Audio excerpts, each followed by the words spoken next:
नमस्कार। Chandrakant B Bhatt, America से।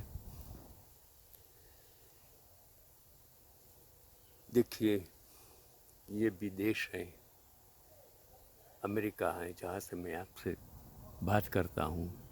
एक छोटा सा गांव कटराल से मेरी ज़िंदगी की यहाँ तक की सफ़र, एक शिक्षक होने के नाते कितने लड़कों को पढ़ाया, सब कुछ देखा, पूरी दुनिया देखी,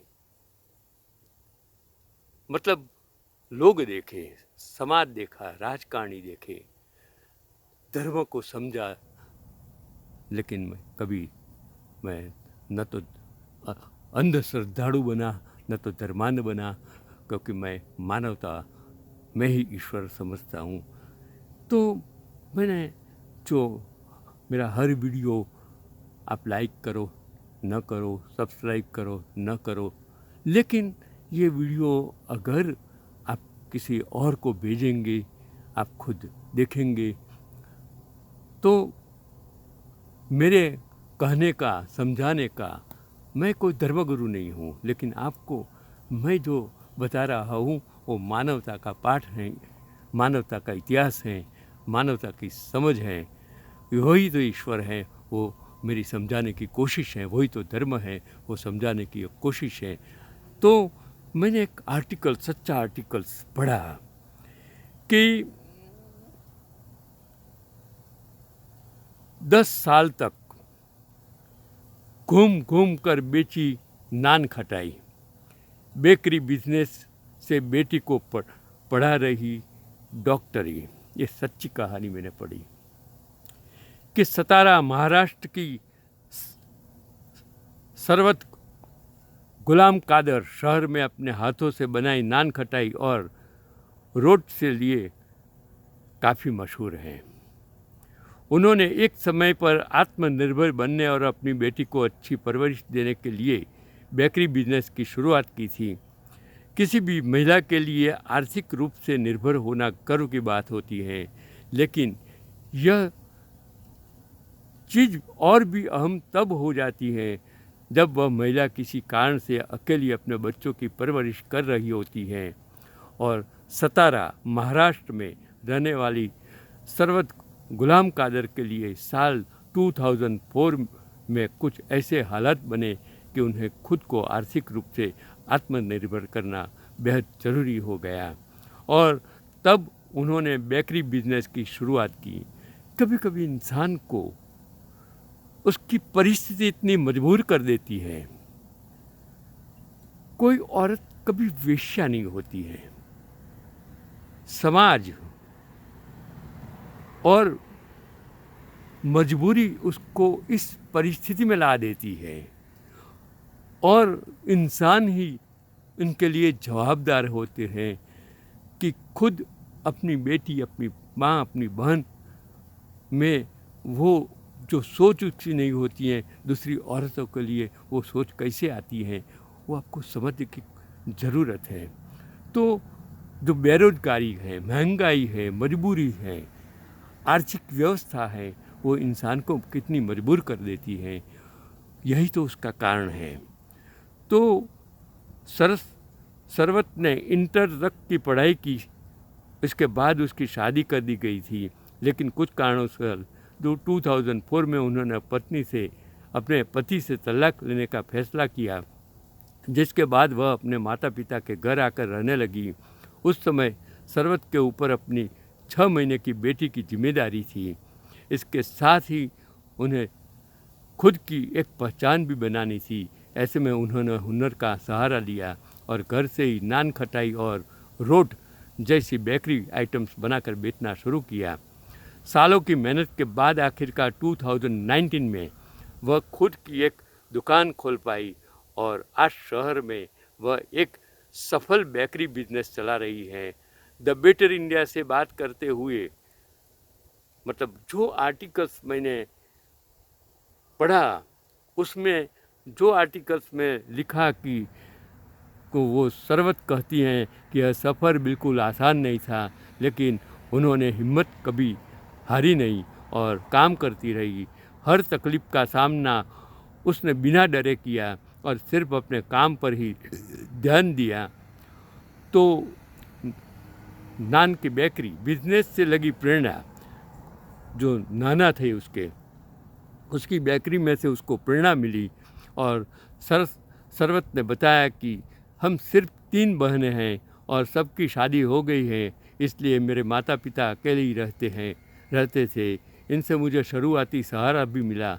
और सरवत के पूर्व पति अहमदनगर की एक प्रसिद्ध बेकरी की एजेंसी का काम करते थे। सरवत कहती हैं कि वह एजेंसी मेरे जीजाजी ने ही उन्हें दी थी, इसलिए तलाक के बाद उन्होंने इस बेकरी की एजेंसी का काम करने से भी मना कर दिया, जिसके बाद उन्होंने अपने पिता के साथ इस काम को संभालने का फैसला किया और सरवत ने अहमदनगर की बेकरी की एजेंसी के लिए प्रोडक्ट बेचना शुरू किया।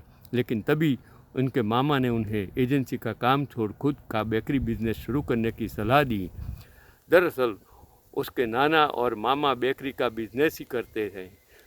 और सरवत कहती हैं कि बचपन में अपने नाना के घर में गर्म गर्म नान खटाई तो उन्होंने खूब खाई थी, लेकिन उसको कभी अंदाज़ा भी नहीं था कि एक दिन वो भी यही बिजनेस करेंगी। और अपने मामा की सलाह के बाद सरवत ने अपने मामा के पास से ही नान खटाई बनाना सीख लिया और घर से ही काम करने की शुरुआत कर दी।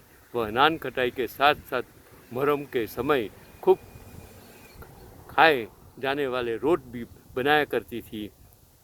और उन्होंने रोट को अलग अलग फ्लेवर्स में बनाना शुरू किया। यह बिस्किट का ही एक रूप है जिसे रवा रागी जैसे अलग अलग हेल्दी तरीक़ों से बनाया जाता है। और उनसे उन्होंने करीबन 10 सालों तक शहर की 12 से 13 दुकानों में घूम घूम कर अपने प्रोडक्ट बेचे। तो अभी उस परिस्थिति में जो उसकी जो सरवत की नान खटाई समय के साथ उसकी नान खटाई और रोट ही अपनी पहचान बन गई। और उन्होंने साल 2016 में अपने माता पिता के पुराने घर में मारिया बेकरी एंड फूड्स के नाम से बेकरी बिजनेस की शुरुआत की। लेकिन उनकी दुकान ज़्यादा फैंसी नहीं थी, इसलिए उन्होंने दूसरे काउंटर्स पर जाकर प्रोडक्ट बेचना जारी रखा।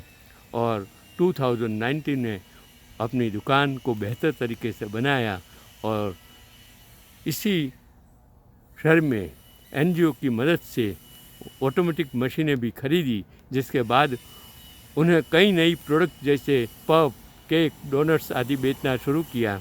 लेकिन उसका सबसे ज़्यादा बिकने वाला आइटम नान खटाई और रोट है। लोग दूर दूर से उसकी खटाई के लिए आते हैं। इसी बिजनेस ने उन्हें अपनी बेटी की परवरिश करने में मदद की। आज उनकी बेटी होम्योपैथी की पढ़ाई कर रही है। कठिन समय में सरवत ने माता पिता के उनका हर कदम पर साथ दिया, लेकिन 4 साल पहले पिता की मृत्यु के बाद आज वह अपनी माँ की जिम्मेदारी भी इसी बिजनेस के सहारे उठा पा रही हैं। सतारा के कई लोग उनसे नान खटाई खरीद कर दुबई और कनाडा भी बेचते हैं। और फिलहाल वह अपने बेकरी बिजनेस से करीबन 60 से 70,000 रुपये कमा लेती हैं। और उनका सपना है कि आने वाले समय में मरिया बेकर्स ब्रांड के अंतर्गत अपने नाना के नाम से नाना नाम खटाई को दुनिया भर में पहुंचाए। और सरवत की कहानी हमें ये सिखाती है कि रास्ते कितने भी मुश्किल क्यों न हो, हम मेहनत से अपने भविष्य को बेहतर बना सकते हैं। साथ ही यह कहानी इस बात का भी बेहतरीन उदाहरण है कि हमारे लिए आर्थिक आज़ादी और आत्मनिर्भरता कितनी ज़रूरी है। अगर हर इंसान, हर औरत, हर बेटी, हर समाज अपने ऐसे मुश्किल समय में किसी को मदद कर सके, इंस्पायर कर सके और सपोर्ट दे, तो मैं समझता हूँ देश में गरीबाई नहीं रहेगी, बेकारी नहीं रहेगी। उद्यम तो होता है, मेहनत करनी पड़ती है और औरतें अपने आप पगभर बनकर अपने बच्चों को आगे पढ़ा सकती हैं, आर्थिक मजबूत कर सकती हैं, कुटुंब को भी मजबूत कर सकती हैं। यही आज का पैगाम है। ये तो मैंने जो आर्टिकल्स इसके लिए पढ़ा कि कोई भी धर्म हो, कोई भी समाज हो, आप यही सोचो कि हर समाज और हर लोग एक दूसरे को मदद करने के लिए है। मजहब नहीं सिखाता आपस में बैर करना, यही है, फिर भी हम समझते नहीं हैं। आज राजकारण ने देश में इतना पोलराइजेशन कर दिया है, पूरे विश्व में पूरे विश्व की हालत ऐसी कर दी है कि जो धर्म मानवता और इंसानियत का होना चाहिए, उसकी बजाय वो धर्म सत्ता के लिए बना है, ऐसा हमने प्रस्थापित कर दिया है। एक धर्म के लोग दूसरे धर्म से इतना कैसे नफरत कर सकते हैं, ये मेरी समझ में नहीं आते हैं। क्यों न हिंदू बनेगा न मुसलमान बनेगा, इंसान की औलाद से इंसान बनेगा, यही तो मेरा धर्म है। वो गुरुद्वारा में वो जो लंगर में बैठते लोग कभी किसी को ये नहीं पूछते हैं कि तुम कौन से धर्म के हो। वो लंगर में काम करने वाले लोग वो जो सेवा करते हैं उसमें किसी को कोई मजबूरी, पैसादार हो, गरीब हो, तवंगर हो, कोई भी हो, कोई भी नात जात के वो सेवा करते हैं। वही तो सच में सेवा है जो आपको समझने की ज़रूरत है। अगर आपको सेवा करनी है तो कोई ब्लाइंड संस्थान में जाइए, वो वृद्धों को रहने वाली संस्था में जाइए, वहाँ जाइए, सेवा करिए। वीक में 1, 2, 3 घंटे तो आप दे सकते हैं। विकलांग है, इन लोगों के जो स्थान है जहाँ रहते हैं वहाँ आप जाइए। आप आर्थिक, शारीरिक, मानसिक किसी भी प्रकार की सेवा कर सकते हैं। और जब आप वहाँ जाएंगे, आप उनको देखेंगे, तब आपको लगेगा कि आपको ईश्वर ढूंढने की कभी भी ज़रूरत ही नहीं होंगी।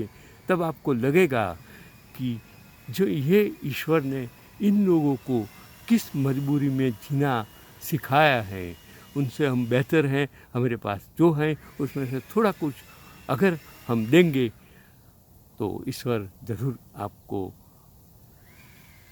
पुण्य जो आप समझते हैं वो पुण्य का भागीदार बनाएंगे और पाप से मुक्ति मिलेगी, ऐसा मेरा मानना है।